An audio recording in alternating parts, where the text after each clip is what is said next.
Mercy never fails me.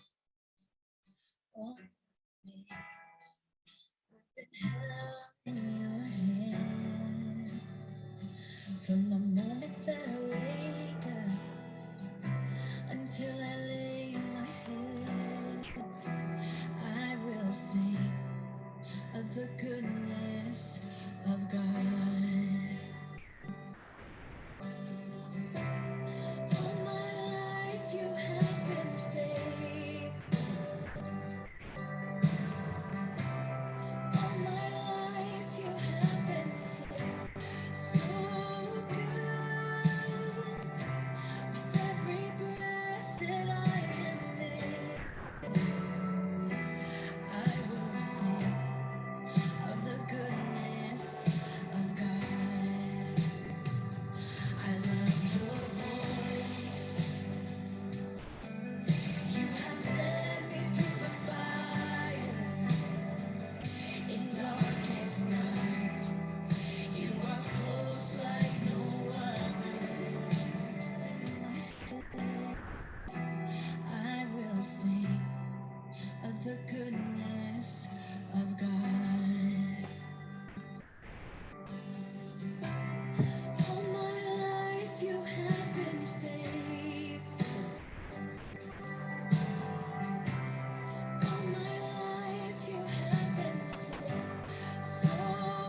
You never stop, you never stop working.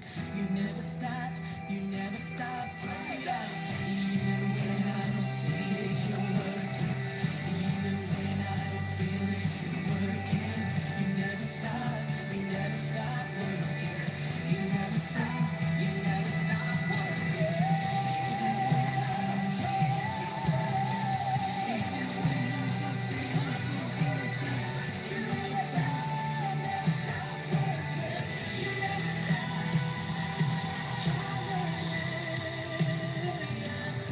He's the one who set me free.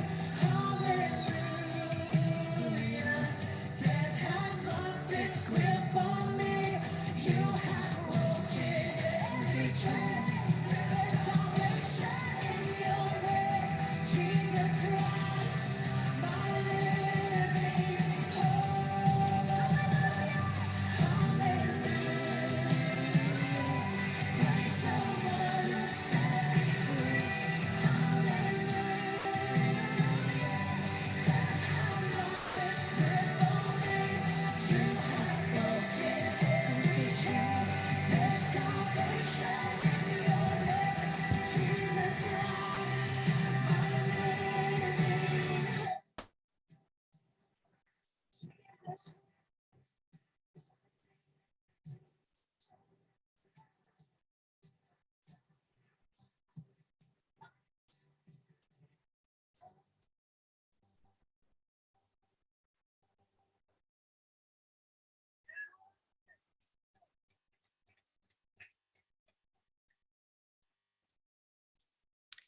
Amen. I believe there are some of you who can attest on today that God is a miracle worker. He is a way maker. He is a promise keeper.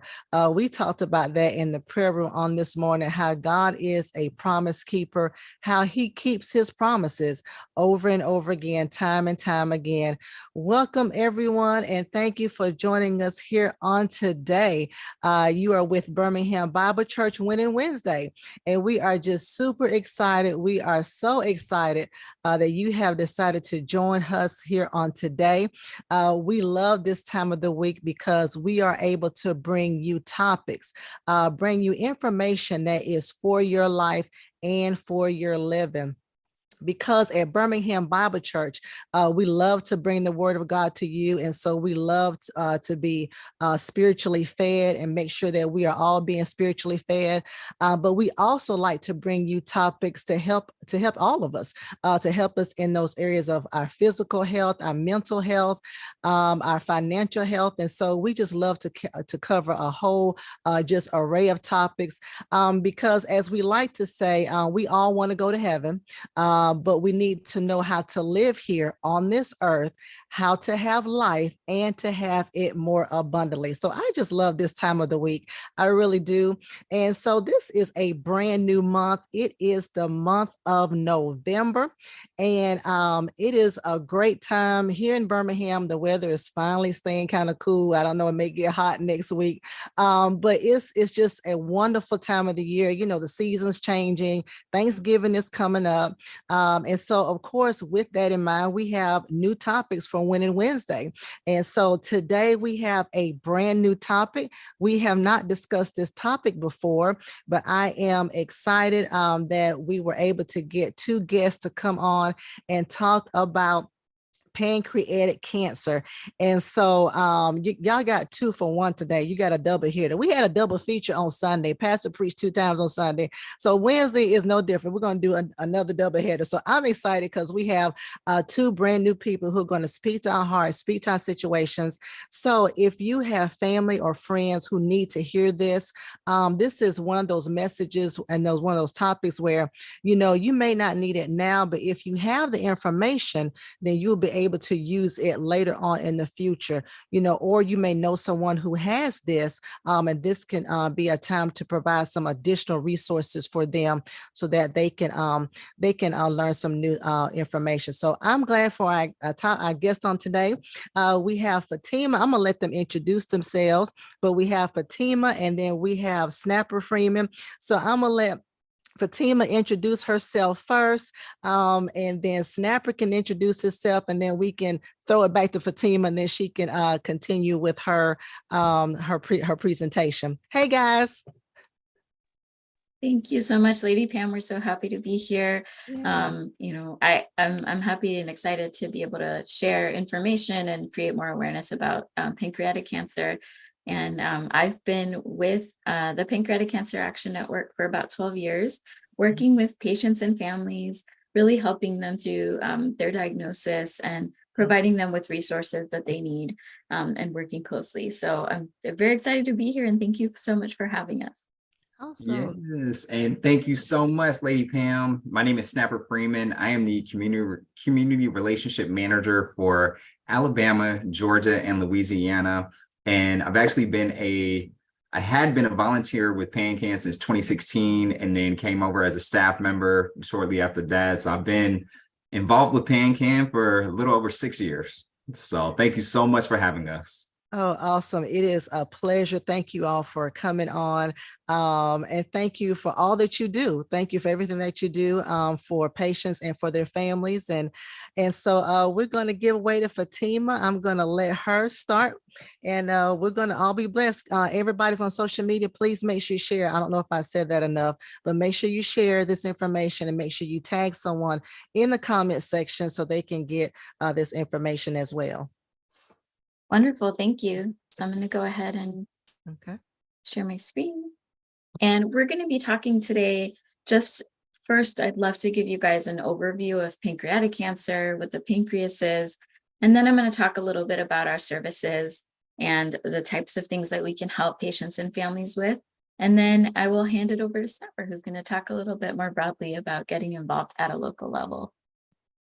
So the first thing when we think about pancreatic cancer, we get this question quite a bit is, what is the pancreas? And that's a really good question. So the pancreas is part of the digestive system.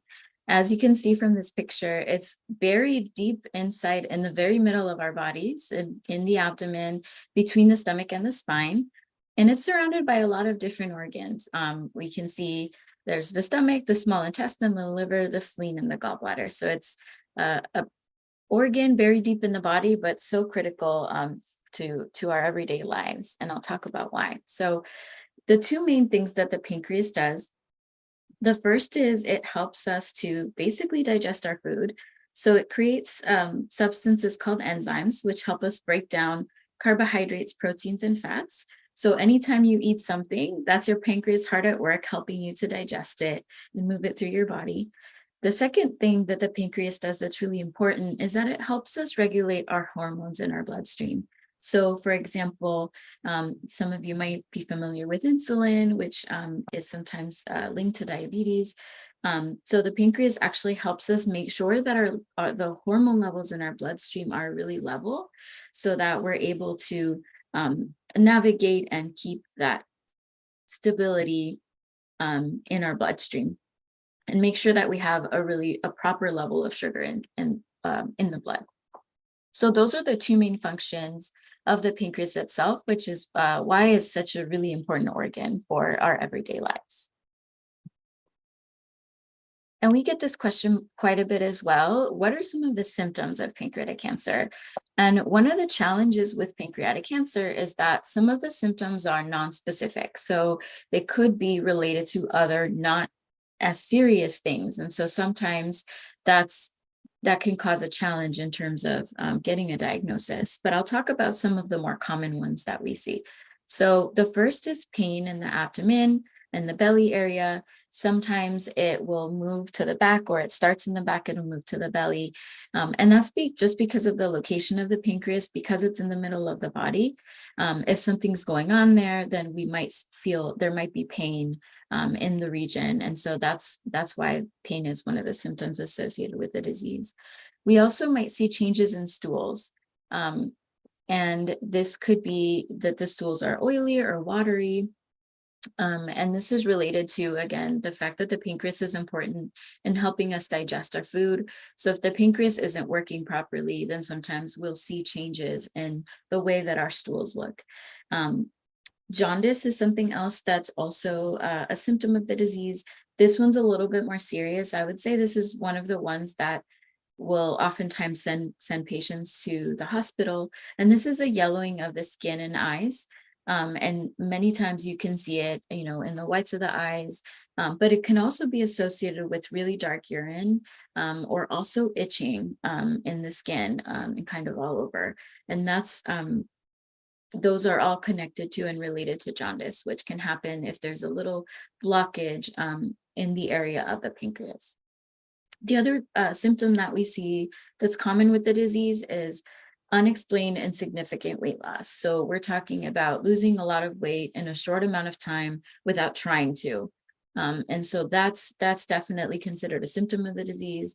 And that's related to, again, the pancreas being really important in digestion, but also the cancer itself taking nutrients from the patient. We also see loss of appetite, so just very much not being hungry. Again, that's related to the cancer. And then we might see things like nausea and vomiting and other just overall digestive issues that patients might experience if the pancreas isn't working properly. We also know that new onset diabetes in people over the age of 50, that just means a new diagnosis of diabetes in somebody that's over 50, and in particular that doesn't have any risk factors for diabetes. That's definitely a symptom of the disease. And we all know that the pancreas is important, and as I explained, in regulating blood sugar levels. And some of us might be familiar with diabetes, but when it's happening again, particularly in those that are over the age of 50, all of a sudden, that could potentially be considered a symptom of the disease. We also see weakness and fatigue. So, cancer like this takes a toll on the body. And so that's definitely a symptom that's connected to the disease. Also just want to note that, again, these symptoms, if you think about them by themselves, might not necessarily, they might not be related to pancreatic cancer. Some people have all of these symptoms. Some people might not have any of these symptoms and still have the cancer. So something that we always talk about is, if you know your body best, right? If you ever feel like there's something that is off, that is different, and you feel like you're having unexplained symptoms that you don't know what they're related to, we always urge you to speak to a doctor.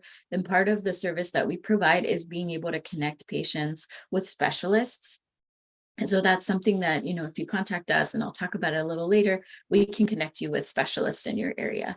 But again, it's just important that, again, you know your body. And so if you feel like there's something going on, something feels different or off, we urge you to talk to your doctor and make sure you advocate for yourself.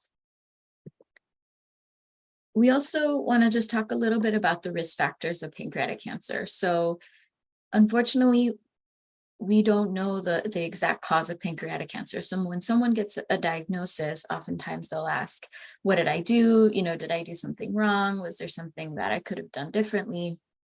And cancer happens as a result of a lot of different factors. So it's never just going to be one thing.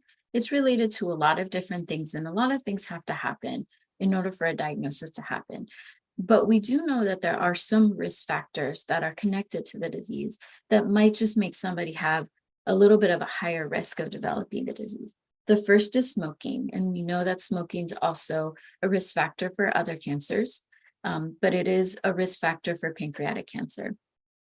And we also know that obesity, in particular, obesity combined with inactivity, can also be a risk factor for pancreatic cancer and also some other cancers as well.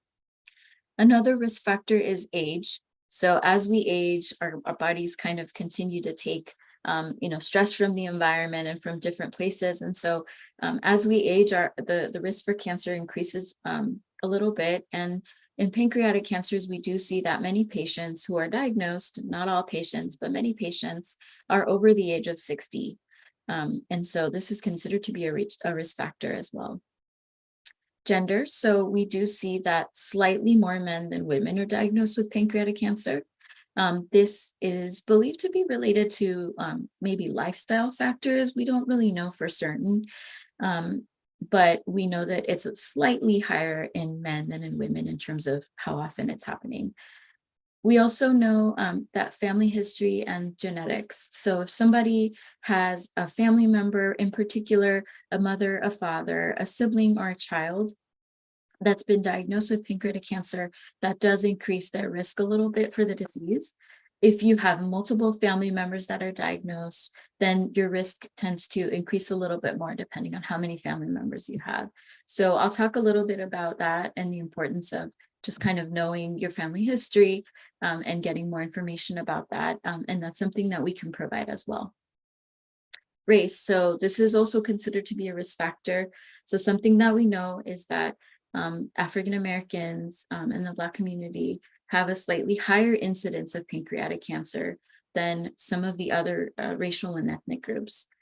This is not fully understood, but there's a lot of work being done right now to better understand why it is that the incidence is a bit higher in this community, but important for us to be aware of it. It's also known that if somebody is of Ashkenazi Jewish they also have the increased risk of pancreatic cancer, and that's also believed to be related to genetics. We also know that diabetes is a risk factor. So I mentioned that diabetes is a symptom of the disease. It can also be a risk factor, especially in somebody that's had longstanding diabetes, that's been very well controlled, and then all of a sudden the numbers kind of start to go a little bit off. That could be a risk factor as well. There's also something called pancreatitis, which is a fancy way of saying it's an inflammation or swelling that might happen on the pancreas itself. And there's two forms of pancreatitis. It's chronic and hereditary pancreatitis that can also increase the risk. And this is just because there's damage that's happening to the pancreas. And so that makes patients a little more susceptible to getting a cancer there. We also know that there's some evidence to say that exposure to chemicals and heavy metals, certain pesticides, this is mostly, it would be more of an occupational exposure, and if that's applicable, and we know that that could be a risk factor. And then chronic heavy alcohol use in particular, as associated with pancreatitis, we know that that's also considered to be a risk factor. And I just want to say one more time that, again, we can't say for certain what causes pancreatic cancer. And so, knowing what the risk factors are is important so that we can try to avoid them as much as possible. But, I don't want anyone to feel like there's one specific reason why people develop cancer. Cancers they're complicated diseases, and they usually develop as a result of a number of factors, not just one factor. And Fatima, I have a question. So is there like a percentage of, let's say, of people who didn't meet some of these qualifications? So I know one person who received the diagnosis, but they were under the age of 60. They're African-American woman, as a matter of fact. So is there a small percentage of people who probably, didn't meet this criteria, but still received it? Absolutely. So Yeah. there's definitely, we know that the younger that somebody is, the lower their risk is of pancreatic cancer. So like I said, it is more common in those that are over the age of 60. But when you see it, it can happen in younger age groups.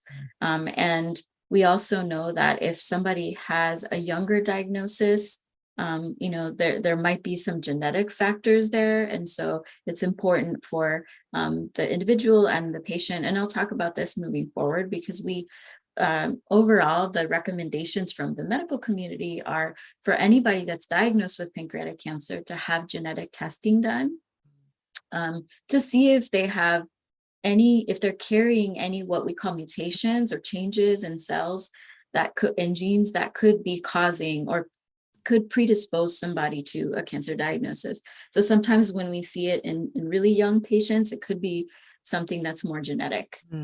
Okay. Later on in your presentation, if you could let our viewers know how we can get tested genetically for things like this. Well, Okay. yes, I'll talk about it just a little Okay. bit in a couple Okay. of slides, but that's a great Okay. question. Okay. So as you can imagine, there's a lot of dietary concerns that can come up with a diagnosis like this. Patients might have, like I said, poor appetite, weight loss. They might have something called malabsorption, which just means they're not absorbing their nutrients because their pancreas isn't able to break them down the way that it's supposed to. And that can cause something called pancreatic enzyme insufficiency, which could cause cramping after meals. It could cause diarrhea.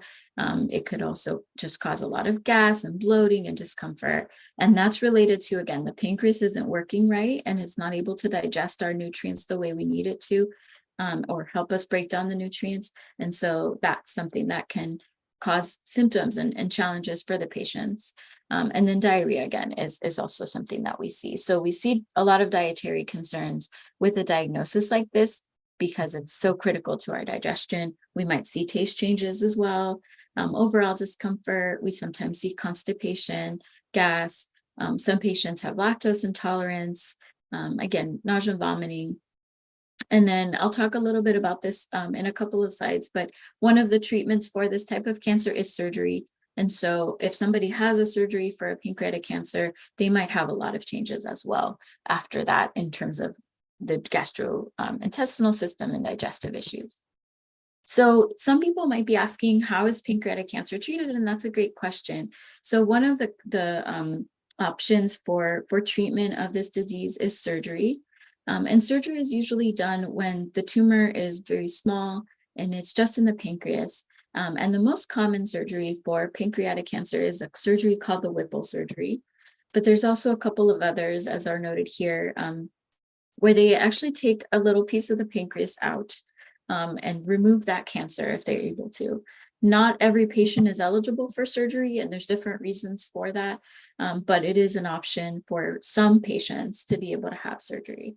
Now, the other option is chemotherapy, and this is, many of you might be familiar with chemotherapy, but it's basically a drug therapy that's given, and it's meant to target the cancer no matter where it is in the body. So for patients that have cancers that have spread outside of the pancreas, usually chemotherapy is done to try to make sure that they're targeting the cancer no matter where it is in the body. So chemotherapy is very common in one of the most common treatments for pancreatic cancer, and it's considered standard of care for most of the stages of the disease. We also know that radiation therapy might be an option, and this is something that some patients can have. Again, if the cancer is local to the pancreas and one area, then they can use radiation therapy to really target and aim that radiation at the tumor. We also know that targeted therapies are an option for some patients, and then what are called biomarker-driven targeted therapies.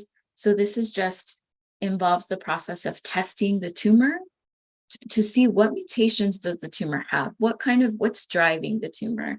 And then if we know what those are and there's drugs that can treat and target those mutations, then these are called biomarker-driven therapies. And it's a more personalized approach to treating cancer. And this is very much there's a lot of clinical trials and a lot of research that's being done to determine what are the best biomarker-driven therapies for patients with this kind of cancer. And then the last option is always clinical trials. And sometimes when we talk to patients, there's some hesitation about clinical trials, just kind of given, what we know and historically what's happened with them. But we do know that clinical trials are the only way that we're going to be able to continue to have new treatments for the disease. And so we always talk about clinical trials being an option for patients at every step of the way. So if they've just been diagnosed, they could qualify for a trial, or if they've had some treatment already and are looking for other options, clinical trials are an option. And I'll talk in a couple slides about our database, but we can provide information on all of these types of treatment options, including clinical trials.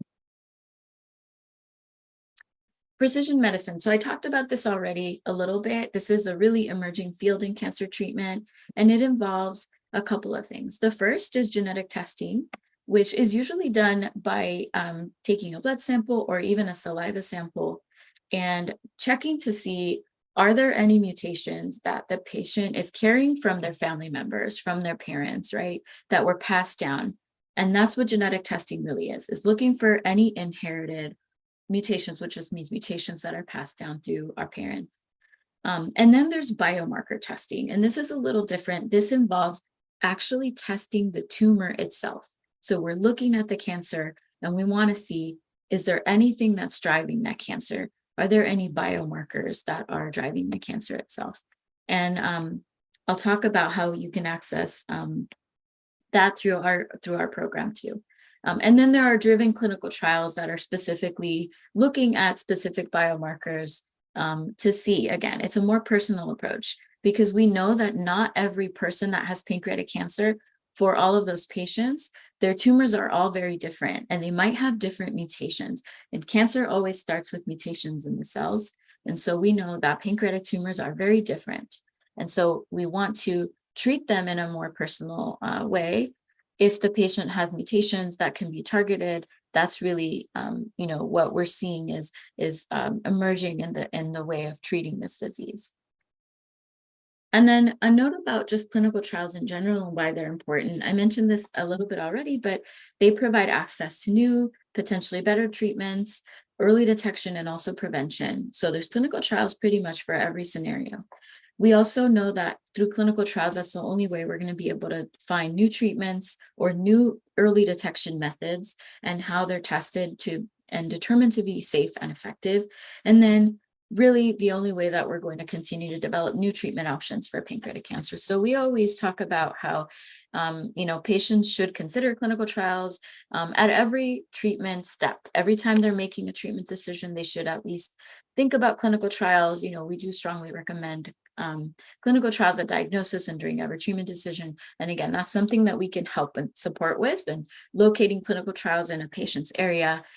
That's something we're happy to help with. And then also we know that patients who participate in clinical trials do tend to have better outcomes. And that's just because they get, they might have access to potentially better treatments, but also they get additional monitoring and following by the healthcare team. So now I'm going to transition and talk a little bit about our program and the things that we provide and how we support families and patients who are going through a journey with pancreatic cancer. So we've got a helpline called Patient Services, and we provide information on every topic related to pancreatic cancer. So you can pick up the phone, and I'll share the phone number in a couple of slides, or you can send us an email and we're happy to give you any information you might need on treatment options, on biomarker and genetic testing, on clinical trials, support resources if you want to connect with other patients, other caregivers, or you want to find a support group in your area, we can help you find that.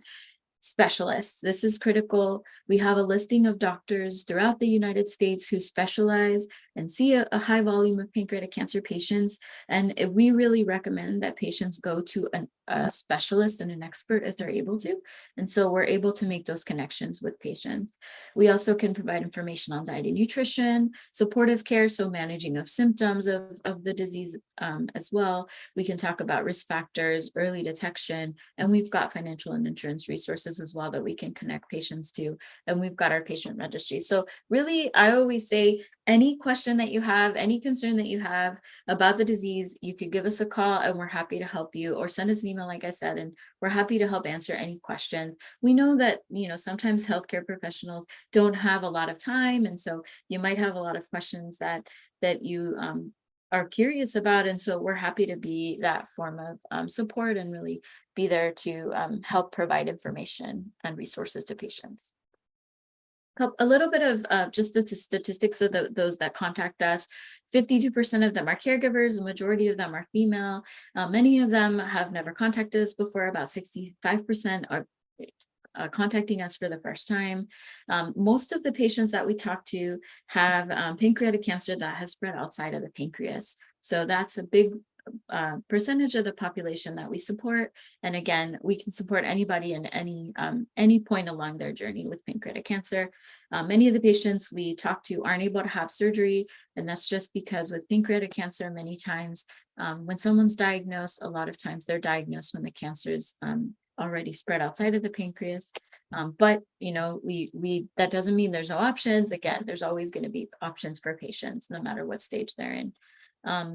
28% of the patients that we talk to are diagnosed but haven't had treatment yet. So we're able to talk to them about the treatment options that are available. And then most of those who contact us actually find us online. So Google search is probably the most common, 8% on social media. Some hear about us through, a friend or a neighbor or a loved one. And then 1% or so hear about us from their doctors. This is just another kind of slide looking at the patients that we talked to. And last year we talked to about 19,000 new patients and caregivers and healthcare professionals through our program. And then I want to talk about the right track, which is something that we talk a lot about. We want to make sure that when patients are diagnosed, that they have the right team working with them, that they see a specialist, that they get the right tests. And that includes getting biomarker testing and also genetic testing and knowing all of their options. I'll talk about our program in the next slide. And then that they have access to the right treatment information to be able to make informed decisions about their care. And that's critical. So we provide a lot of education about these are the options. This is what you should ask your doctor. We can help you prepare questions for having a conversation with your doctor, and want to make sure that patients are really armed with the right information that they need to be able to advocate for themselves. And that's critical with a cancer diagnosis. And then share at every step. We want to make sure that patients are kind of sharing that information so that we can continue to learn and find ways to really advance the treatment options that are available and continue to make progress. So right team, I mentioned that we provide a list of specialists. So we can provide that information and it's based on where somebody's located, and we have specialists almost across the United States. So we can help with that. And we provide this is one of the most common topics that we talk about, is just being able to provide patients with a list of doctors. Right tests. So we actually have a program called Know Your Tumor, which if someone has a pancreatic cancer diagnosis, they can qualify for it, and it's free. And we basically will pay for the testing, the biomarker testing. We work with a company who does the testing, and they work with the patient's doctor directly, so the patient doesn't need to go anywhere. They can do it in their own backyard with their own doctor. And this is a free service that we provide because we want to make sure that patients have access to biomarker testing in order to help make informed treatment decisions. And so again, somebody wants more information about this, you can contact us and we can provide you with the information and enroll you and kind of get that process going. Overall, I know we've been talking about genetic testing. If someone's concerned about their risk, we always encourage them to you can contact us and we can give you information. But one of the first steps might be to talk to your doctor about working with a genetic counselor to see, do I need to get genetic testing done or not? And genetic testing can be done and can be requested by a primary care doctor, by a genetic counselor, by a gastroenterologist, and really is meant to be something in cases where somebody thinks they might have a high risk, or they have family members that have been diagnosed and they want to know their risk, or they're having symptoms. We encourage starting with genetic counseling, and then they'll determine if you need genetic testing, and then getting the genetic testing done as well. And we can provide information on all of that. Some hospitals have genetic testing available at the hospital. And there's also these like bigger companies, commercial companies that provide it.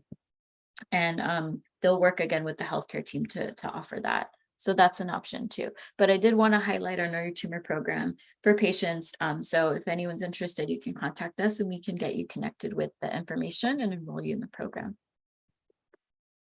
This is somebody that actually participated in our Know Your Tumor program. And she said, I participated in Know Your Tumor after my initial treatment and surgery. Although the information wasn't used to determine treatment at the time, it gave me and my medical team tremendous insight and a plan for any recurrence, which they believe will make a treatment more effective should I need it in the future. So just wanted to share a quote from one of our survivors. Right treatment. Again, we want to always make sure that patients have information that they need on treatment options, including clinical trials. And so many of the patients that we talk to, we perform clinical trial searches for them and help them find trials in their area. And then share it every step of the way. The only way that we're going to continue to make progress in this disease is if we share information and learn about it. And we do have a patient registry where patients can register, and even loved ones that have a history of the disease as well, and just basically answer surveys and help us learn more about this disease. We also provide free educational materials, including these booklets. We provide them to any patient, family member, and to healthcare providers. So, so they can have them in their offices, but we provide them for free, and they have great information on all the different topics related to the disease itself. And so this is just a picture of here, all of our booklets. And again, people can contact us and we can provide those booklets free of charge. We also have a survivor caregiver network, which is a peer-to-peer matching system. So if there's a patient or a caregiver that wants to talk to another patient, another caregiver, to share experiences, to provide hope, we will match based on the stage and type of cancer, and other similarities as well. So this is, again, another free service that we offer. It's kind of like a buddy system where we're matching you with another survivor and with another caregiver, just to share experiences, because we know that sometimes when you're facing a diagnosis, you can feel very alone and isolated, and you might feel like you're the only one. And so this is a way to really connect with others so that you know that you've got that support system behind you, and that there's others that have been through a diagnosis and are doing really well. And then we also have webinars that we offer through our organization on different topics. And there's always an opportunity to ask questions. Some of the common topics are like treatment approaches, surgery, diet, nutrition, genetics.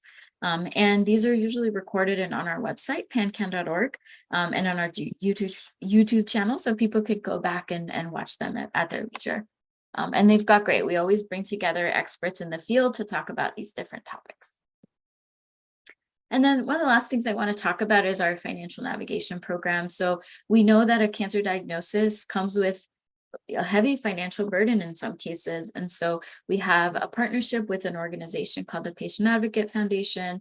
And we're helping patients to really, if they're having any financial barriers or health insurance issues, we can connect them with our partner organization, and they will help navigate through some of those issues, because nobody should have to face a cancer diagnosis alone, but also we know there's a lot of financial barriers that come with it, and that's really stressful. And so we want to be able to make sure that we support patients with that as well. This is our contact information. We're available Monday through Friday, 7 a.m. to 5 p.m. Pacific time, but available via email as well. I'm including our toll-free number here, and then our email address, so you can email us, you can call us, and we'll get back to you. And again, we're here to provide information, resources, anything that might be helpful. We do have staff members that speak both English and Spanish, so that's also something that we provide if somebody needs that. And with that, I'm going to hand it over to Snapper, who's going to talk a little bit about PanCan, and also ways that individuals can get involved locally.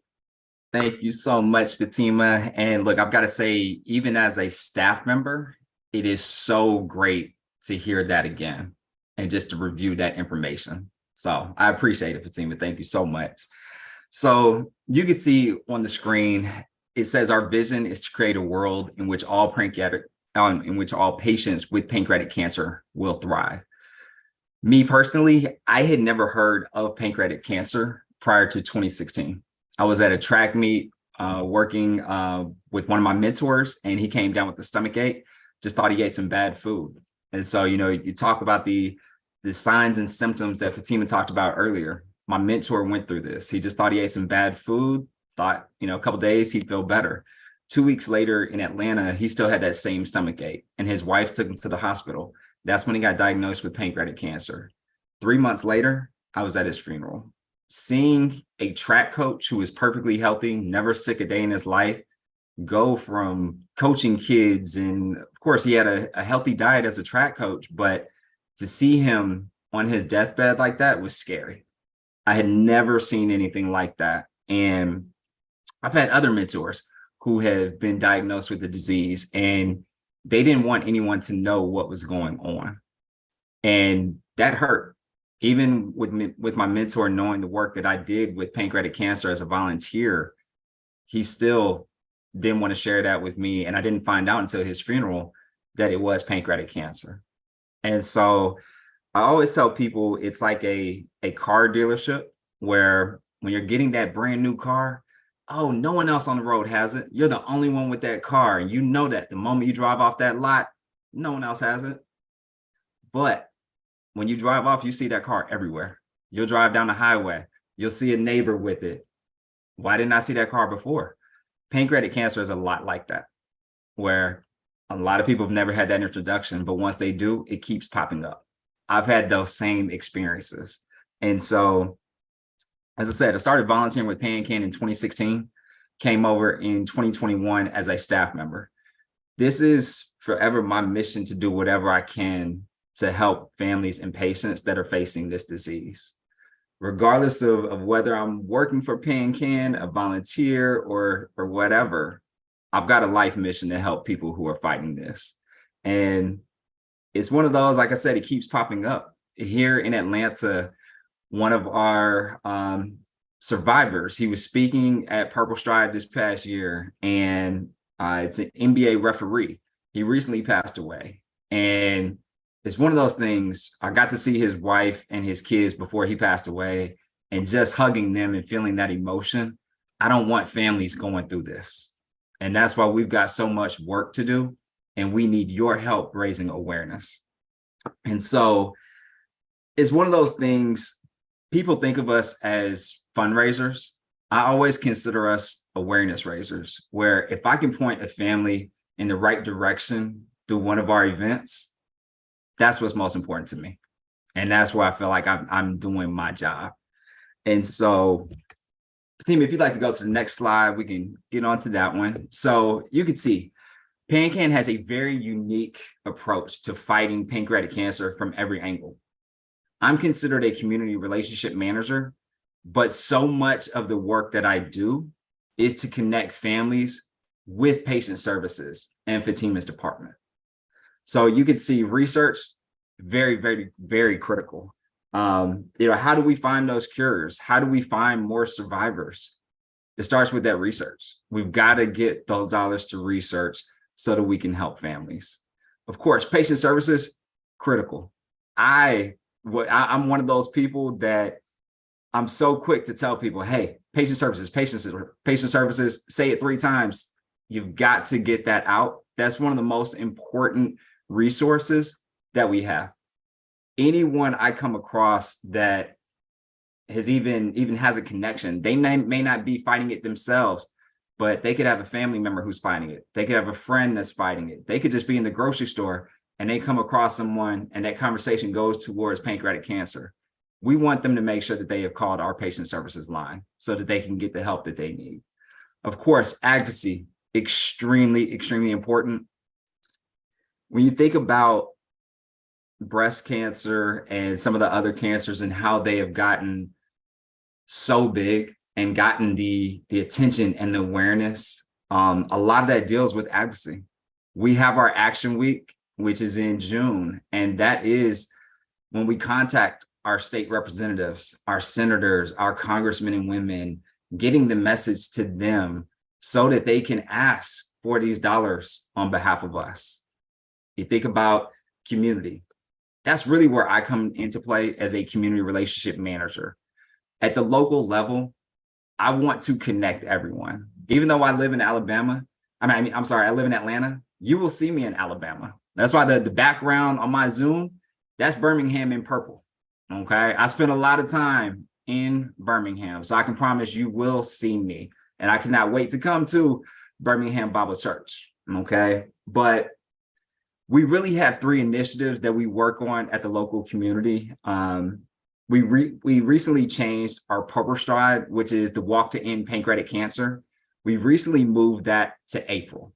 We moved to a 1-day, 1 nation concept. We used to have 58 different Purple Strides across the nation, all celebrated on a different day. We have come to a 1 nation, 1 day, 1 concept goal, 1 goal concept. And so we literally celebrate 59 Purple Strides across the nation, all on the same day. We've got one right in Birmingham, Alabama, and it's at Railroad Park. So you can see April 29th, 2023, we will be at Railroad Park. Okay, we've got a lot going on with that. I know it seems like April 29th is a long time away, but it'll be here before you know it. Okay, so we're going to make sure that we get our team started and everyone has the information for that day. But one thing that we also do, we talk about Purple Stride in April. We've got Advocacy Action Week in June, but then we also have November awareness. And so with November awareness, you think about that as, how can we help raise awareness for this disease? Our awareness rate is only at 14% right now. So when you think about going across the nation and you're talking with people and you're asking someone if they know about pancreatic cancer, have they heard about it? Most people haven't. And that's why I say when you get that introduction, it keeps popping up. But our November Awareness Month, that is when you really see purple everywhere. And one of my missions is the way you see sports teams and everyone with pink, I want to find out how we go purple. Okay. So that's part of my mission is with the college teams and pro teams and businesses, how do we go purple? So trust me, I'll be trying to find out how I can get Birmingham Bible Church to go purple one Sunday for us, okay? But with November awareness, that whole month is about raising awareness, whether it's with our healthcare partners, with churches, with businesses, any way we can raise awareness, that is our priority because people have to know how can they help us? We need help. Like I said, I want to find out how I can get purple in Walmart. When you go in Walmart and you see pink shirts, I'm telling you, one day we're going to have that purple in Walmart. Okay. And so just at the local level, there's so many different ways that we can bring you together, whether it's starting a team with Purple Stride, whether it's volunteering with Purple Stride, whether it's volunteering with our affiliate. Our Alabama affiliate actually has many different initiatives that they work on throughout the year. So it's not just Purple Stride. If a walk or fundraising, if that's not your thing, that's not the only way that you can help raise awareness for pancreatic cancer. Okay. So like I said, throughout the year, we've got several different initiatives that you can be a part of, whether that's Purple Stride, Advocacy, or November awareness. And I will definitely make sure that Lady Pam has all of the information regarding that. We actually have a webinar that's coming up November 10th, which I will, of course, make sure she has the information for, but the title is Let's Talk About PanCan in Our Community. And so we're actually bringing together Alabama, Louisiana, Kentucky, a lot of the southern states to find out, hey, how can we help? And so I'm going to make sure you've got that information, but that's coming up November 10th. But then in the month of November, you always see a lot of churches go purple, whether it's a Purple Sunday or a Purple Wednesday. And so I'm going to work with Lady Pam on trying to get that because we want to raise that awareness during November. But as I said, don't forget Purple Stride, Saturday, April 29th. It's at Railroad Park in Birmingham, Alabama. So we definitely want to see you out there. Hopefully we will have the Birmingham Bible Church team. We're going to get that going so you can be a part of that, join it. But one of the biggest things to me is we've got to increase our survival rate. Pancreatic cancer has a survival rate of only 11%. Okay. I can remember being at a conference a couple years ago and the entire dance floor was full. The ballroom, there were so many people there. There was a small dance floor up at the front of the room. They asked for everyone to clear the dance floor and for the survivors to come to the front. Now, you see the survival rate over and over. You'll see that number on documents. You'll see it on TV. You'll see it online. But to see that number represented with people in front of me, I still get chills when I think about it. And that's why I say we need your help because we have to increase that survival rate. 11%, when you think about it, if we had 100 people in the room and we asked 89 to leave, those 11 people that we're looking at, that's our survival rate. So we need your help. And lastly, just when I say thank you, both Fatima and I, it's not just on behalf of PanCan, it is a personal thank you, okay? Everyone is brought to this disease for different reasons, and we're all connected. No one knows why, but there's a lot of work that we've got to do. And so just most importantly, when I say thank you, it is a personal thank you as well. And so just remember, like Lady Pam was saying earlier, we want you to keep PanCan in your pocket as a referral. Okay. If you're out at the grocery store, if you're out at church, you may come across somebody who is experiencing that. We don't want families to go through what the Dubays have gone through, what the Browns have gone through, what the Andrews have gone through. We don't want that. And so we ask that you please send them to patient services, give our information out. I tell people, keep it in your wallet or in your purse like it's a business card, and keep 3 of them. One of them may not be for you, but it may be for somebody that you know. So just a huge, huge thank you to Lady Pam and Birmingham Bible Church for taking this time today. So love to turn it back over to you. Yeah, wow. Thank you guys. Such a very detailed presentation. Thank you. First of all, thank you for everything that you do for the community, really advocating for pancreatic cancer. I remember, I think my first encounter with it was, and it was a public figure. I think it was Patrick Swayze. Mhm. And then it was Alex Trebek. And even then I was like, wait a minute, they just got the diagnosis. But, in looking at your presentation, I can see why there is a low survival rate, because it's engulfed around all these organs. And so doctors may think it's your stomach, it's your liver, it's this. And then all of a sudden, oh no, it's not that, it's this. And then it's, they may have, received the information or received the diagnosis too late. This was very detailed, wonderful presentation. One question, is there anything that, I don't see any questions on our live feed, but is there anything we can do to keep our pancreas healthy? Is it, I know we all talk about diet, eating healthy, anything in particular? Should we continue with that? Try not to eat as many, greasy foods, or, eating whole grains, eating fruits and veggies. Absolutely, all of those things.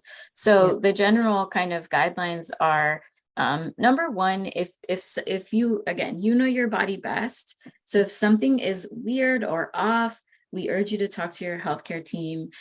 We are all about writing things down, because sometimes doctors will say, well, if it's not happening very often, maybe it's no big deal, right? And they might just kind of, push it off to the side. And so if you're having symptoms, if you're not feeling well, start to write down how often things are happening, how severe it is, and bring that information to your doctor. That's invaluable information. And advocate for yourself. If you feel like something's wrong, you might have to advocate for yourself. And again, we're here to support in any way that we can. So that's one thing. Obviously, the general recommendations are always going to be to eat a well-balanced diet. Everything that you said, Lady Pam, make sure you're eating your vegetables, fruits, make sure that you're getting activity at least 30 minutes a day, if possible. It doesn't have to be super strenuous, but that's important. Obviously, limiting or avoiding a lot of alcohol, smoking, if that's something that someone is engaging in, trying to stop smoking will definitely decrease your risk for cancer. And again, we know that that's related to other cancers too, not just pancreas cancer, but it is also a risk factor for this disease. So trying to avoid some of the risks factors is definitely something that's helpful. Staying active, staying healthy, however possible, and then listening to your body, I think, is probably the most important one, because again, we know ourselves best. And when something just doesn't feel right, making sure that we're communicating that to our doctors and really letting them know, this is impacting me and this is how often it's happening and how severe it is. But those are just kind of some of the general overall recommendations for cancer prevention. Okay. I want to piggyback off of Fatima real quick. Yeah. And just share a story. One of my friends from college, his father recently passed away from pancreatic cancer. And through all of this, they came to find out that his father's sister and their grandmother also passed away. And so I want to say, don't be afraid to push your doctor for that genetic testing. Right. At first, when his father was going through all of this, the doctors, they didn't think it was a big deal. but now him and his brother, they are definitely pushing for that genetic testing because they need to know. With three Right. family members Right. finding out, that they want to take those steps. So Right. Definitely. And if individuals have multiple family members that have had pancreatic cancer, or even other cancers, there's also surveillance programs. So if somebody's kind of considered to be in a high risk group, Mhm. there are surveillance studies that they can be a part of, and then that involves monitoring them to make sure Okay. that there's no changes. It might include doing like scans every year. And so that's important. We can provide information on surveillance programs as well for those that know they have a high risk or have multiple family members that have had pancreatic cancer. Okay. Well, that's good to know. And yes, Birmingham Bible Church, I think we talked a little bit before. Please send us pamphlets, information cards. We will put them on our welcome table. Yes, please keep us posted on the Railroad Park on April the 29th of next year. Keep us posted on that. We want to do more things like that because like you said, it's sad. We hear about breast cancer and domestic, not domestic violence, but lupus and all other kind of cancers, but you just don't hear too much about this one. And this one is just so aggressive. And so thank you for your testimony of all those who've been affected by it. Thank you so much, Fatima, for y'all's information. We appreciate it. I'm just going to invite, you don't have to go anywhere. As soon as I get through speaking and telling people about things this weekend, please tell people how they can contact you again, list those phone numbers again. Just get the information out continually again for all of our viewers, just in case somebody missed it. But Birmingham Bible Church family, do not forget, of course, this weekend, this Sunday, actually, we're having an in-person service. So we will see you guys this Sunday.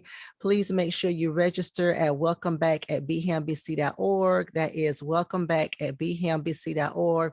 Also, we are starting our Crown Financial Small Group this Saturday. It's our Crown Financial Group. We're having a course, 10-week course, starts this Saturday. If you want more information, please email us at finance@bhambc.org, finance@bhambc.org. Go to our website. You also see all the flyers, events that are going on, social media page. You can see that as well, bhambc.org. Fatima and Snapper, thank you. Thank you guys so much. This was great information. I mean, couldn't have been better. Please tell us again how we can contact you guys if we need more information or if we need resources. Absolutely. So our toll-free number is 877-272-6226. And then our email is patientservices@pancan.org. But if you forget all of that, if you just go to pancan.org, pancanorg.org, that's how you can get a hold of us and find all of our information, sign up for our newsletter, all of that. And we're here and happy to support. And thank you so much for allowing us the opportunity to speak to you all today, Lady Pam. We're so grateful and so happy to be able to provide information and raise awareness. So thank you so much. yes, thank you very much. And look, I know Lady Pam already had her announcements to wrap things up, but everyone, do not forget, I know you saw it in the presentation at the beginning. Congratulations on 25 years to Lady Pam on that anniversary. Yes. Thank you guys. Thank you so much. Yes. And we're celebrating that particular Sunday as well on the 20th. So yeah, thank you for that. I appreciate that. That's all we have. Snapper, also you in the Atlanta area. So just in case somebody wants to say, hey man, you've had a lot of experience in this, are you able to, do you have a direct email address or definitely, of course. There? My email address is snapperfreeman@pancan.org, snapperfreeman@pancan.org. And then also my telephone number is 865-748-6309. Once again, that's 865-748-6309. Please do not hesitate to reach out. Even though I'm local here in Atlanta, I will see y'all in Birmingham. Okay. All right. We'll see you. See you at least in April. All right. Thank you, guys. Have a great rest of your week. Thank you, everybody, for watching. Please share this information with all of your family, all of your friends, and just we'll continue to be educated about our bodies. So this is what we do on every Wednesday. We try to educate you. We try to inform you of everything that is going on here in this world. So thank you so much, guys. Have a great day. We'll see y'all next time. Thank you, Lady Pam. All Bye, right. everyone.